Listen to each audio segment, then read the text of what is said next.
খুব সুন্দর একটা জায়গা। জায়গাটা হলো নামাজোসডাঙ্গা জায়গাটা।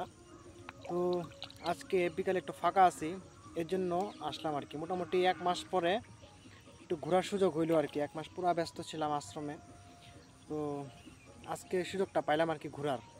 তো খুব সুন্দর কিন্তু দৃশ্যটা, পিছনে সুন্দর একটা পাহাড় দেখা যাইতেছে, কিন্তু মোবাইলে এটা দেখা যাবে না এখন। সুন্দর একটা পিছনে পাহাড় এবং চারিদিকে একদম এই জায়গাটা একদম চুপচাপ, খুব সুন্দর একটা জায়গা। তো ভাবলাম যে একটু ঘুরি, আজকে যেহেতু ফাঁকা পাইছি এই জন্য ঘুরতে ঘুরতে ঘুরতে প্রথমে ভাবছিলাম একটা জায়গায় যাব, তারপরে ভাবলাম যে না, এই জায়গাটাতে একদিন আসছিলাম, তবে সন্ধ্যার দিকে আসছিলাম, তার জন্য আজকে বিকেলের দিকে আসলাম আর কি। তো আজকে আসার পর একটু ভালো লাগতেছে আর কি। ভাবছিলাম প্রথমে যে নদীতে মনে হয় জল নাই গা, তো মোটামুটি জল আছে, একটা বেশিও না একটা কমও না, মোটামুটি জল আছে। আর আসছি বিকাল হওয়ার ঠিক একটু আগে, জানি জায়গাটাতে তাড়াতাড়ি সন্ধ্যা হয়ে যাবে গা, এই জন্য একটু আগে করে আসলাম, একটু তাহলে বেশিক্ষণ থাকা যাবে আর কি। তো অনেকগুলো ফটো তুললাম, সুন্দর সুন্দর ফটো, পাহাড়ের ফটো এবং নদীর ফটো, খুব সুন্দর ছবি তুলছি আর কি। তো বিকালের আজকের বিকালটা ভালোভাবে কাটলো। এখন যাবো গা, এখন সময় হয়ে গেছে গা, এখন চারদিকে আস্তে আস্তে আস্তে আস্তে সন্ধ্যা হয়ে পড়তেছে। অনেকদিন পর ঘোরার সুযোগটা পাইলাম, তাই একটা ভিডিও করার সুযোগ যেহেতু পাইছি, একটা ভিডিও বানাইলাম। খুব সুন্দর এখানে। নদীর যে জলটা যে আছে, নদীর জলটা পরিষ্কার, মোটামুটি পরিষ্কার, হ্যাঁ মোটামুটি পরিষ্কার জল। তবে এখানে যে স্নান করব এরকম কিন্তু না, মানে যদি বেশি জল থাকতো আর কি, তাহলে মনে করো কালকে আসতাম স্নান করার জন্য। তো এখানে বেশি একটা জল নাই আর কি, মোটামুটি জল আছে আর কি।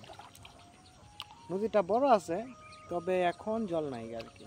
বর্ষাকালে একদম পুরো ডুবা ডুবা অবস্থা থাকে, তো এখন তো বর্ষাকাল না, এই জন্য জল নাই আর কি। খুব সুন্দর জায়গাটা, মনে হয় আমি যে ভিডিওটা করতেছি ভিউটা খুব সুন্দর দেখাইতেছে মোবাইলে, জানি না পরে কীরকম দেখা যাবে, তবে খুব সুন্দর দেখা যাইতেছে।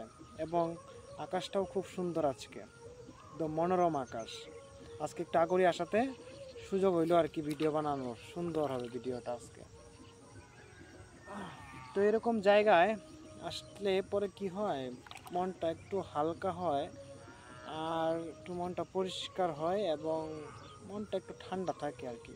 নিরিবিলি এলাকায় থাকলে পরে কি হয়, একটু নিজেকে সময় দেওয়া যায় আর কি। আর ব্যস্ততার মধ্যে কাটাইলে না নিজেকে সময় দেওয়া যায় না, বা মাইন্ড ফ্রেশ বলে যে একটা কথা আছে, সেই মাইন্ড ফ্রেশ কিন্তু তোমার এরকম জায়গায় আসলে পরে হয়। যেমন পাহাড়ে বা বিভিন্ন মনে করো চুপচাপ এলাকায় থাকলে পরে মাইন্ড ফ্রেশ হয়। যেমন আমি এখানে আসছি, আমার খুব ভালো লাগতেছে আর কি, মাইন্ডটা ফ্রেশ হয়ে যেতেছে এবং এবং ভিতরে একটা সতেজ সতেজ ফিল হইতেছে আর কি। খুব সুন্দর একটা জায়গা, আজকে জায়গাটাতে ঘোরার সুযোগ হইল। তো এখন যাবো গা। ধন্যবাদ যারা যারা ভিডিওটা দেখলেন। আপনারা যারা যারা ভিডিওটা দেখলেন ভালো থাকবেন, সুস্থ থাকবেন এবং আপনারাও ঘুরবেন। ধন্যবাদ।